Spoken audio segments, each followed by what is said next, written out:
The anime begins in the magical world named Alniath. There is an ongoing war between the mortals with limited lifespans and the immortals with respawn hacks. The outcome of the war depended on the battle between the two strongest men on both sides. Graham, the human hero, and Veltal, the demon lord ruling over the immortals. A battle like this would normally be a lost cause since Veltal is immortal. But with the holy sword Graham possessed, he was able to deal a blow strong enough that it somehow overcame Veltal's regeneration and led to his demise. Veltal couldn't help but praise the hero for managing to defeat him, but he was still salty about losing to a mortal. So, in his final moments, he swore that he would return to get his revenge. And with that, he vanished from the world. Years later, Veltal awakens once more, and he is greeted by one of his loyal servants, Machina. She kneels before him and says she has patiently waited years for the day that he would return. She apologizes for having to attend to him in such an inauspicious attire, but Veltal says he doesn't mind. He's just glad she managed to perform his reincarnation ritual and bring him back to life. But with that said, he has no clue where they are and wants to begin his conquest of Alniath once more. However, about that, Machina tells him a lot of stuff happened in the years since his death. Alniath, it's gone through a lot of changes years ago. Alniath and Earth were caught in a major catastrophe which caused the two worlds to fuse with one another. As a result, 90% of the population was wiped out, and national governments ceased to function. So, cities began to operate as independent states, and a few wars have broken out since then. But things are relatively peaceful now. In the present day, Earth's cutting-edge technology and Alniath's magitech have merged into a breathtakingly advanced civilization. The fusion of these two worlds has brought rapid progress. Machina escorts Veltal to the surface to show him the transformed world. When he steps into this modern era, he is awestruck by the advancements all around him. But in his amazement, Veltal becomes oblivious to his surroundings. He nearly collides with a passerby on the bustling street. Machina quickly pulls him aside, preventing the accident. Embarrassed, Veltal apologizes for his distraction but is indignant that the man would dare brush past Machina, one of the revered dark peers, without showing any respect. It's as if they don't recognize or care who she is. Outraged, Veltal resolves to remind these foolish mortals of their place. He raises his hand to the sky, ignoring Machina's protests, and unleashes a powerful spell. The sky above splits apart, creating a massive hole in the clouds. Yet, instead of the terror he expected, the crowd reacts with annoyance. Muttering complaints about reckless magic users fills the air, and a citywide alarm blares moments later. Machina hurriedly explains that using grand magic within city limits is strictly forbidden. They must leave before the authorities arrive. Veltal, incredulous at the need to flee, reluctantly complies under Machina's urging. As they retreat through the city's maze of streets, Veltal catches a glimpse of a familiar figure, a man who bears an uncanny resemblance to the hero Graham. Before he can investigate, Machina drags him away, insisting they stay focused on escaping. Once they're safely out of harm's way, Machina sits Veltal down and explains the grim reality he's awakened to. After his death, the immortals were forced into a ceasefire with the mortals, ending their long-standing war.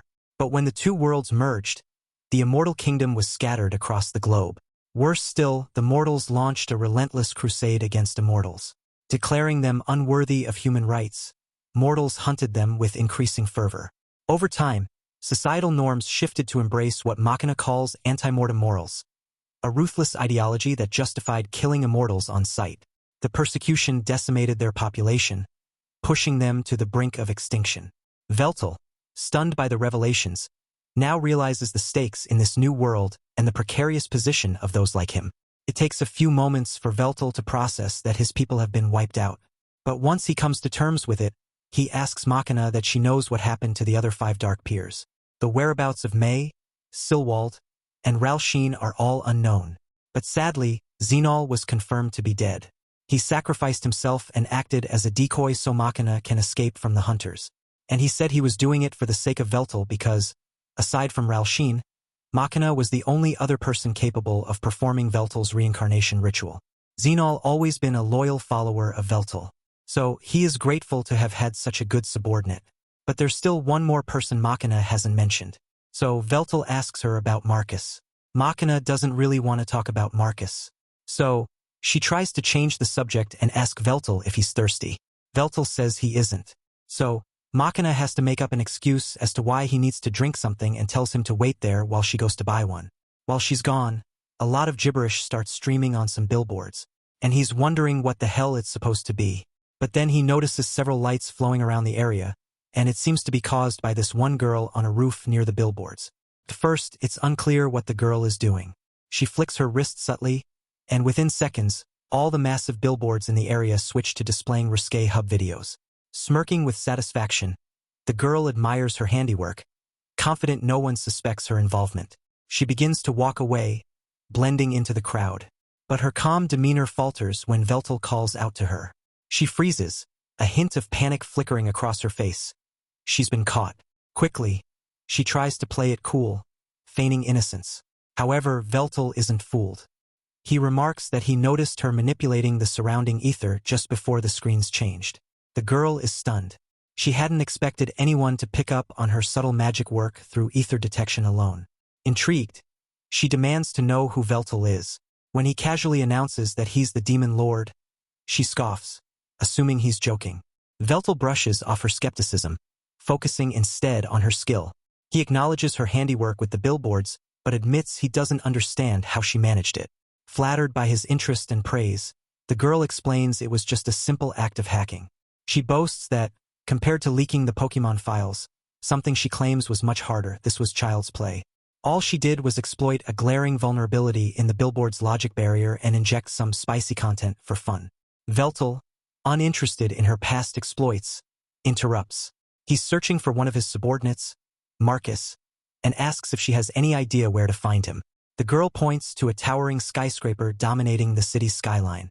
She casually mentions that the CEO of the corporation headquartered there is also named Marcus, so it might be worth a visit. Following her lead, Veltal makes his way to the Heavy Magic Industries Tower. Upon entering the building, he notices a peculiar statue in the lobby but dismisses it as unimportant. Heading straight to the front desk, he announces his intent to meet Marcus. Before he can even finish explaining, a well-dressed woman descends the staircase and introduces herself as Marcus's private secretary. She politely offers to escort him to Marcus's office. In the elevator, Veltal's gaze falls on a pin on the secretary's lapel, matching the odd statue he saw earlier. Curious, he asks about it. The secretary beams with pride, explaining that the figure is the company's mascot, part of an ambitious branding initiative they are planning to launch soon. Finally, the elevator doors open to reveal a lavish office at the very top of the tower. Marcus sits on a grand throne-like chair, exuding authority. Without rising, he greets Veltal, remarking that it's been a long time since they last met. Veltal, however, is unimpressed. He finds it disrespectful that Marcus remains seated in his presence, given his title as king. Marcus, unbothered, coolly asks what brings Veltal to his domain. So, Veltal says he wants Marcus to help him rebuild the immortal kingdom. Marcus laughs in his face for a solid minute before telling him that he won't be doing that in a mocking tone. Veltal feels insulted, so he prepares to teach Marcus a painful lesson and respect. However, before he can cast his spell, Marcus's assistant strikes at him with a blade, so he is forced to dodge out of the way. He is shocked that she is capable of using armament-forging magic.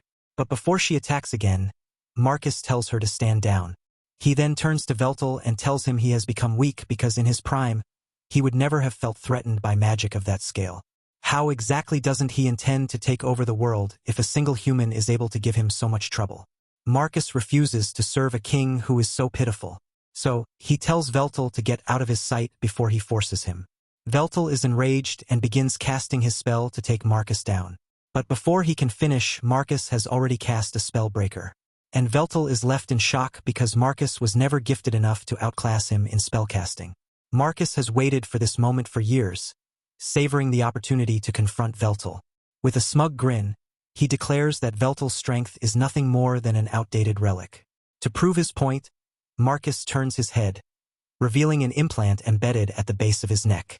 Veltal, unfamiliar with such technology, demands to know what it is. Marcus obliges, pulling up a holographic instructional video. The implant, called a Familia, revolutionizes magic usage.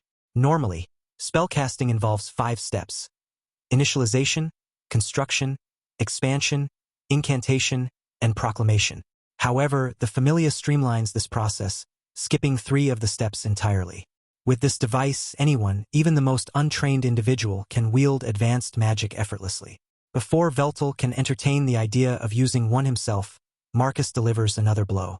The Familia was specifically designed to be incompatible with higher beings like Veltal.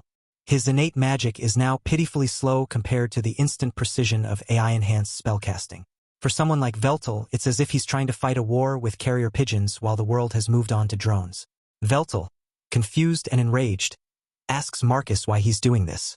Marcus doesn't hold back. He reveals that he has despised Veltal since the day they first met. To Marcus, Veltal was an arrogant tyrant who wielded his overwhelming power without challenge. Worse, Veltal's immense skills gave him every reason to be arrogant, leaving Marcus no room to oppose him. But now the tides have turned. With a sneer, Marcus tells Veltal it's time for him to leave. He conjures a flurry of blood-forged swords and hurls them at Veltal. Despite his best efforts, Veltal cannot evade them all. The blades pierce his body, and with a final, devastating strike, Marcus sends him hurtling through the tower's window. Watching Veltal plummet, Marcus finally feels the satisfaction of years-long vengeance. Standing triumphant, he declares himself the new demon lord. However, Marcus's moment is interrupted when his secretary reminds him about her ideas for the company mascot. Rolling his eyes, Marcus tells her to save it for the next planning meeting, brushing off her enthusiasm. Meanwhile, Veltal crash-lands into the city streets below. His injuries are severe, and his once rapid regeneration has slowed to a crawl. Struggling to heal, he realizes just how much the world, and his place in it, has changed. He tries to walk out into the street, but he accidentally bumps into someone. And as a result, he gets into a fight that he immediately loses. Now look at him, laid out in a pile of trash and wondering why he keeps losing to mortals. He lost to the hero Graham, until Machina eventually finds him. Machina gets him onto a train and begins apologizing for hesitating to inform him of Marcus's betrayal. And because of her hesitation, he ended up being disgraced so badly. He tells her there's no need to apologize because even if she had told him, he would have still wanted to confirm it for himself. Once the train comes to a stop, Machina leaves Veltal to the apartment building she lives in and tells him this is her home. Veltal thinks she means the entire building belongs to her. But Machina leads him into her small room and explains that this is where she really lives. Veltal thinks she's joking at first, but Machina is dead serious because this is all she can afford with her salary. Veltal realizes she has been living like this all this time while waiting for his return. So, he pulls her close and thanks her because he will never forget the loyalty she has shown him. The story continues. We see centuries ago, Machina was being persecuted by the people of her time. Because after they found out that she was immortal, they naturally blamed her for all their problems and decided that the best course of action would be to throw her into a volcano. However, before Machina could hit the lava, Veltal appeared out of nowhere to save her. This was their first time meeting. And the only reason Veltal came was because he heard there was another immortal like him in the area. And after seeing Machina for the first time, he was not disappointed. He extended an offer to her to devote her body and soul to him. And from that day forward, Machina has remained loyal to Veltal. Machina wakes to the sound of her alarm. Not wanting to disturb Veltal, she quietly heads to the kitchen to prepare breakfast. As the soup simmers, she summons her virtual assistant, Anicap. A holographic avatar resembling a miniature version of herself appears in her field of view, delivering updates on the date, time, and weather. Machina casually asks Anicap how she's doing. The assistant runs a diagnostic scan, reporting that all systems are functioning perfectly. Machina smiles but mutters to herself. It wasn't exactly the answer she was looking for. After finishing breakfast, she heads to wake Veltal. Once he's seated, she serves him the meal. Veltal eyes the unfamiliar food, intrigued. The aroma alone tells him it's going to be good. Picking up the chopsticks, he takes a bite, and he's not disappointed. He praises the dish, which brings a rare and genuine joy to Machina's face. As they finish eating, Veltal begins asking questions. He wants to know if Machina is aware of any other immortals' whereabouts.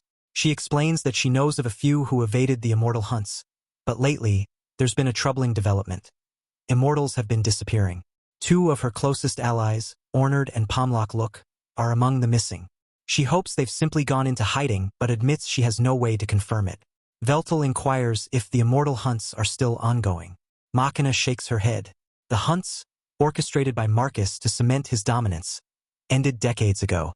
Now that Marcus holds uncontested power, there's no longer any reason to continue them.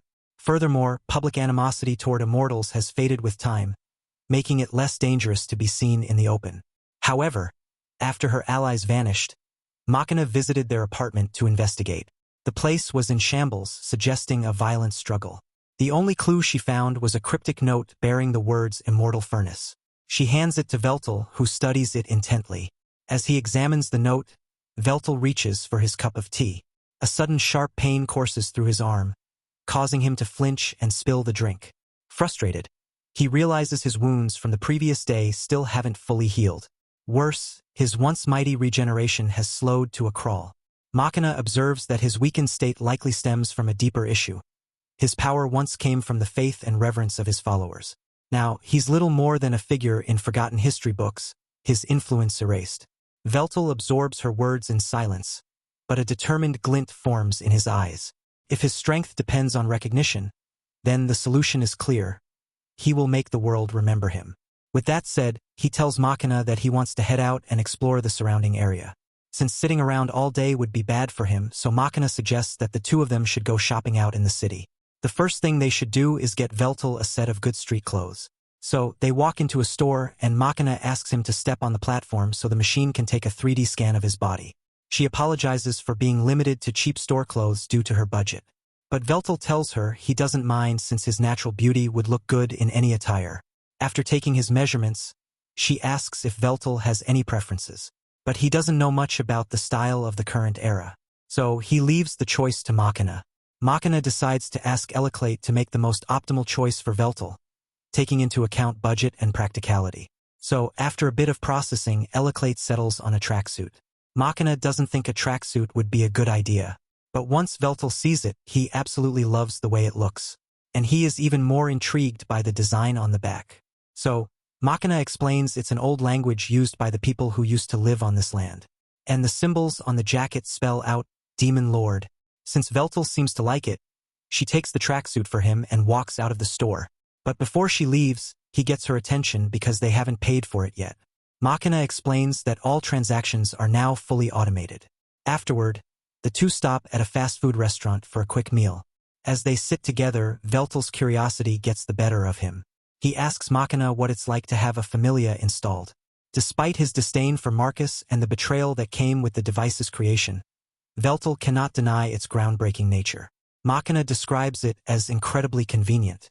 The familia not only simplifies magic usage but also serves as a multifunctional tool for tasks like gathering information, shopping, and communication. She shares how, before the advent of the familia, people relied on smartphones for these functions. While practical, smartphones required physical handling, which often felt cumbersome. Intrigued, Veltal asks to examine it. Turning her around, he touches the base of her neck where the device is installed.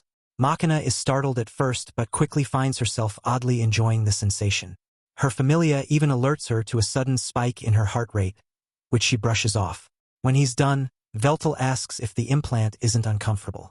Machina admits that it felt strange initially, but she's grown accustomed to it over time. She also explains how society has become so reliant on the familia that daily life feels almost impossible without one.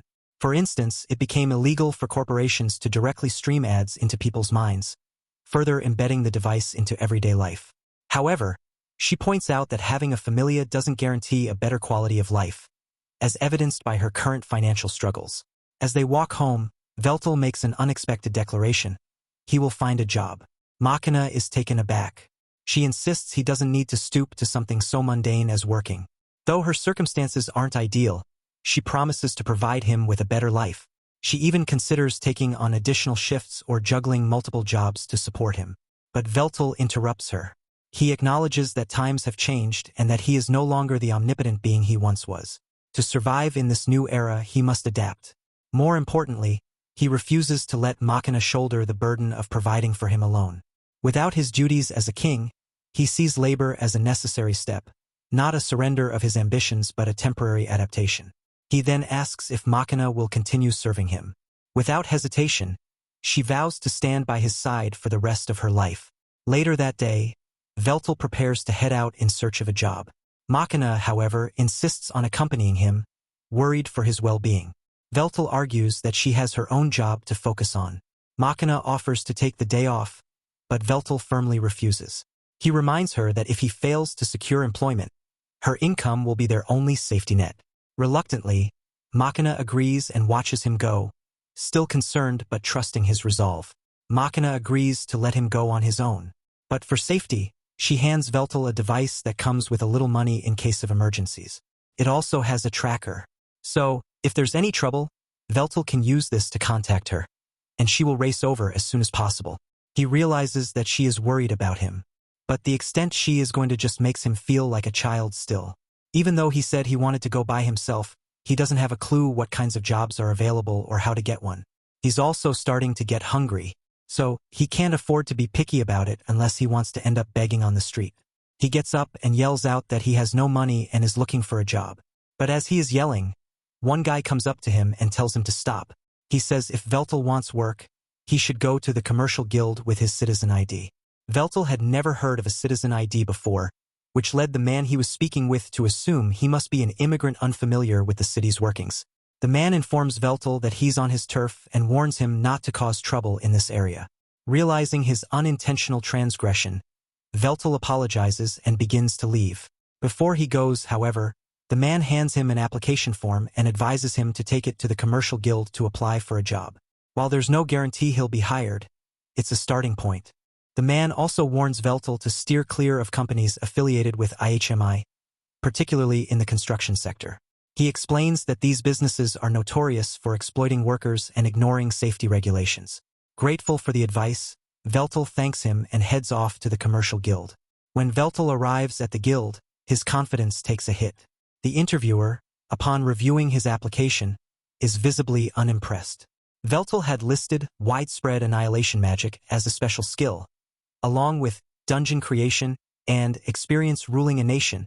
The interviewer quietly sets the application aside and informs Veltal that no positions match his qualifications. Moreover, since Veltal lacks a familia, he doesn't meet the basic eligibility requirements for employment. Returning home dejected, Veltal lies on Machina's lap, expressing doubt about his ability to contribute in this new world. Machina reassures him, insisting he is still far superior to others and urging him to let her handle the responsibilities. However, Veltal refuses to sit idly by. Determined to adapt, he asks if there's anyone Machina can turn to for help. After pondering for a moment, Machina recalls someone she could contact. Veltal is surprised to learn that Machina has any connections in this era. But Machina quickly clarifies that the individual isn't exactly a friend. They've gone shopping, shared meals, played games, and even had sleepovers. But Machina insists that it doesn't qualify as friendship. Veltal, baffled, remarks that it sounds exactly like a friendship to him, though Machina remains adamant. Later, they meet Machina's contact at a nearby cafe, who turns out to be the hacker girl Veltal encountered the previous day. Introducing herself as Takahashi, she expresses disbelief at meeting the legendary demon lord in person. To verify his existence, she starts poking Veltal, earning Machina's scolding for her disrespect. However, Veltal brushes it off, acknowledging that he's the one seeking Takahashi's help. Curious, Veltal asks how Machina and Takahashi became acquainted. Takahashi explains that they initially met on a dating site but, noticing Machina's mortified expression, decides to omit further details, urging Veltal to forget she said anything. Veltal's attention shifts to the familia implanted in Takahashi's neck. Intrigued, he reaches out to inspect it. Though initially startled, Takahashi allows him to examine it. Afterward, Veltal apologizes for startling her but notes that her familia differs from Machina's. Takahashi, impressed, asks how he could discern so much just by touch. Machina explains that Veltal possesses the Sage Eye, an ability that lets him analyze the structure and flow of mana within any object he touches. While Veltal has a general understanding of the familia's workings, he admits there are still many intricate components he cannot yet decipher. However, that's a problem for another day because the reason they're here right now is to ask if Takahashi can introduce Veltal to some kind of work. She asks why Veltal doesn't just go to the commercial guild. But he already tried that, and they rejected him for not having a familia and drew a certain CEO's vendetta against him. Veltal can't have a familia installed. So, they were hoping Takahashi would have some ideas. Takahashi thinks about it for a second. Veltal is a young-looking, immortal demon lord with a great voice, handsome face, and no familia. Yeah, there's only one clear option available. So, it has been decided that Veltel will become a streamer. The story continues. We see Takahashi explain that streamers post videos of themselves doing stuff online for which they receive money from ad revenue or donations. She even has some leftover equipment from when she used to stream. Although it will be a little outdated, but if he becomes popular, he can just buy new equipment for himself. Makina says she's firmly against the idea of Veltel becoming a streamer because the job is extremely unstable and risky. She thinks it would be much better if he got a reliable job like flipping burgers. But Takahashi thinks this could be a great opportunity for him. Veltel has a great voice, great looks, and incredible aura, so he fits all the markers for becoming a star. And when she puts it like that, Makina can't deny that Veltel is charming. But she still isn't sure this is a good idea.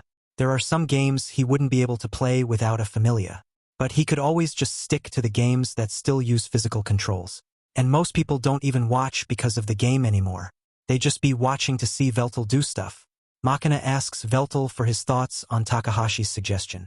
Considering his limited options, he agrees to go along with the plan. Later that day, while Makina takes a bath, Veltel explores the internet to familiarize himself with this era's technology. He quickly grasps its functions and is amazed by the rapid spread of information, far surpassing anything he'd encountered before.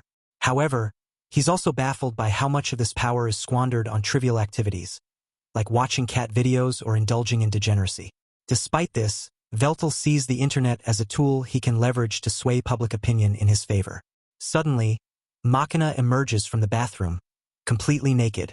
She freezes when she realizes her mistake and quickly retreats to get dressed, apologizing for her carelessness. Living alone for so long, she confesses, has made her forget basic etiquette. Veltel, however, tells her there's no need to apologize and even compliments her beauty, though he can't resist adding that he considers his own body superior. A few hours later, Takahashi arrives at Makina's home, lugging her old gaming equipment to help Veltel set up. After assembling everything, she hands him the controller and suggests he try out some games. When she begins explaining the controls, Veltel interrupts, assuring her that he already understands how it works. Compared to analyzing a familia, this was child's play. He browses the game library and settles on Bloodborne. Takahashi chuckles, recalling how many players rage quit due to the game's notorious difficulty.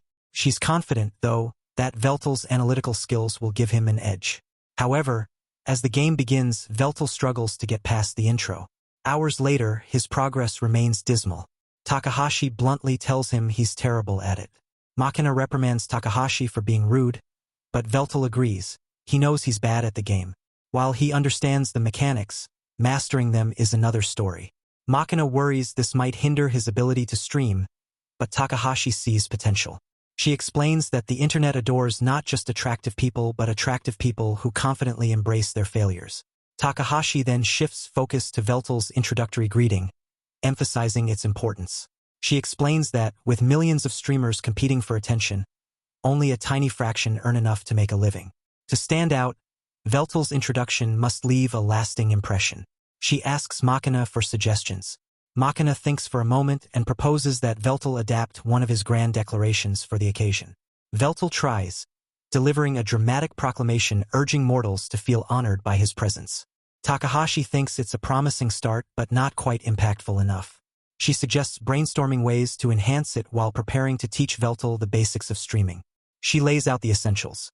He must stream daily, even if no one's watching, and avoid any content that could get him banned, particularly anything inappropriate or offensive. One critical rule: Makina must never appear on camera. If viewers suspect she's his girlfriend, it could complicate his image. Takahashi also mentions she's asked a friend to help promote Veltel's stream, though she's cashing in a favor to make it happen. With a plan in place, the trio prepares to launch Veltel's streaming debut, ready to tackle the challenges of captivating an audience in the digital age. Time goes on, and Veltel starts becoming more and more popular.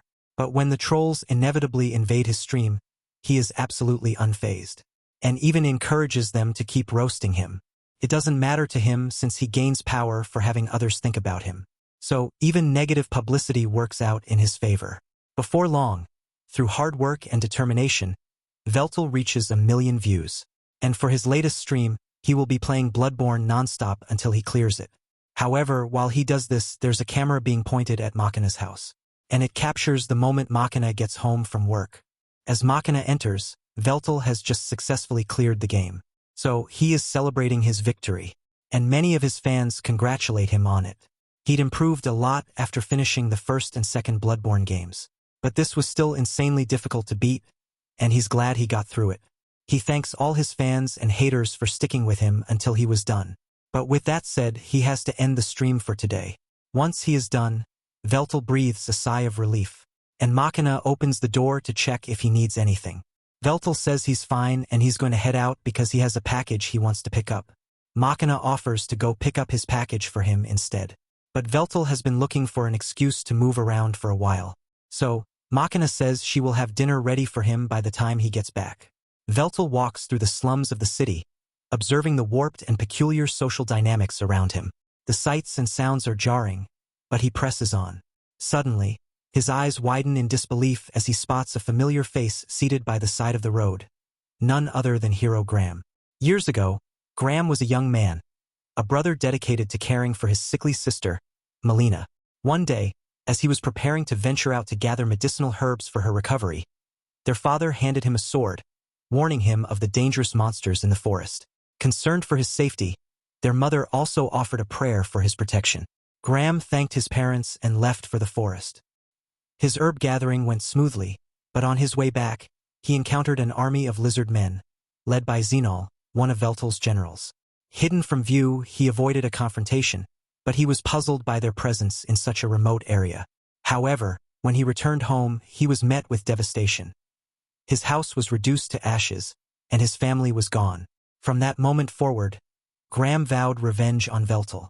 Now, years later, Veltal stands before Graham, whose eyes are glazed over in disbelief.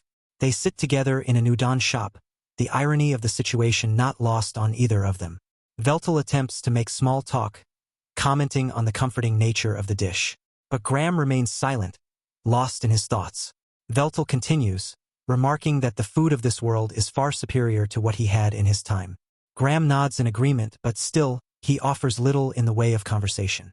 The food finally arrives, and as they prepare to eat, Graham speaks, his voice tinged with bitterness. He remarks on the strangeness of slurping noodles while seated next to the very enemy responsible for the death of his family and friends. Veltal, too, feels the weight of the situation but doesn't harbor any animosity. Instead, he's intrigued by how Graham has managed to survive for so long despite being mortal. The only explanation would be if Graham somehow became immortal. But that would go against his entire ideology of making the most out of the limited lifespan. Graham explains that he didn't give up his mortality. Rather, as a reward for defeating Veltal, the goddess Meldia gifted him with the blessing of eternal youth. And while that blessing has allowed him to live this long, it doesn't make him immortal. Veltal comments that goddess Meldia must have been quite fond of him, so he can imagine her granting him such a blessing. After Graham ended the war with the Immortals, Immortals began starting wars among themselves again. So, he was ordered to go out to the battlefield and slay the same mortals he had once fought to save. And even after the Civil War had ended, the people turned their hatred towards Graham for some reason. Veltal believes an outcome like that was inevitable since people naturally fear individuals with great power. Graham was exiled from the kingdom, so he was forced to wander for centuries until the continent collision happened and the world became fused. Since then, he has killed so many mortals and immortals that he believes there is no place for him left in this world as a hero. Veltal gazes at Graham and asks why he thinks he sought to dominate the world. Graham, still processing their strange encounter, waits for an answer. Veltal sighs and explains that his goal was always world peace. He reflects on the fact that while immortality can come from a variety of sources, such as phoenix curses or blessings, most immortals were once mortal. But no matter the source of their transformation, mortals consistently ostracized immortals for being different, and the immortals in turn persecuted the mortals for their own shortcomings. Veltal's conclusion, after years of observing this cycle, was that no matter who you are, people will always fear and despise what they don't understand. To break this cycle, he believed that ruling the world from the top was the only way to prevent such persecution and suffering. Graham, however, remains unconvinced. He argues that world domination cannot bring peace. Yet, despite his objections, he cannot deny the harsh reality that left to their own devices, people will never achieve peace. Having lived through countless wars and pointless struggles, Graham understands the futility of humanity's conflicts. Still, he refuses to acknowledge Veltal's approach as the solution. Veltal listens quietly, accepting that Graham will never see eye to eye with him. As Graham stands to leave, he thanks Veltal for the meal, acknowledging the strange nature of their conversation. Before he walks away, Graham admits that he's glad they had the chance to speak. Veltal follows suit and steps outside. As he walks down the street, he spots Takahashi in a nearby alley, looking distressed. She's in a confrontation with an ogre who appears to be demanding twice the amount of pay she had agreed to. Takahashi stands her ground, telling the ogre that he's foolish if he thinks she'll give him that much. But the ogre, clearly aggressive, raises his hand, intending to strike. Veltal intervenes, grabbing the ogre's arm before it can reach Takahashi. He tells the creature to leave her alone, offering a rare moment of generosity. The ogre, however, recognizes Veltal as the man he had previously beaten up, and he's not intimidated. With a cruel smile, he declares that he'll kill Veltal this time. Takahashi urges Veltal to run, warning him not to get involved, but Veltal dismisses her concern. He's been eager to test his restored power, especially now that he has gained 1 million subscribers. He's curious to see how much strength he's regained. The ogre attempts to strike again, but Veltal effortlessly catches the punch. The ogre, not backing down, activates wind magic to enhance his blow, shattering Veltal's arm. Yet, with his powers partly returned, Veltal's arm regenerates almost instantly, leaving the ogre stunned. With a swift motion, Veltal hurls the ogre into a pile of trash, knocking him out cold. Veltal stands over him, a hint of disappointment in his expression. He was expecting a tougher fight, but the ogre's strength was clearly lacking. Takahashi comes up to him and asks if he is all right, and Veltal says he's perfectly fine, but he wants to know who that guy was and why he was attacking her. Takahashi explains that he was supposed to be her bodyguard for a big job today, but all of a sudden, he started making ridiculous demands. She didn't know the guy was supposed to be her bodyguard, so she apologized for knocking him out. But Takahashi says it's all right since she just found someone even better. She asked Veltal to become her bodyguard for the day, and she even offers to pay him for it too. So, since he owes her a favor, Veltal agrees. Takahashi leads him to the location and tells him that she's trying to steal something from this warehouse. So, she needs him to create a distraction while she gets it. Veltal says he understands the objective. But before Takahashi can give him any more instructions, he gets up and, despite Takahashi trying to stop him, has already kicked down the door to a major Yakuza operation. Thanks for watching. If you like the recap, then don't forget to subscribe to the channel for more and turn on notification bell.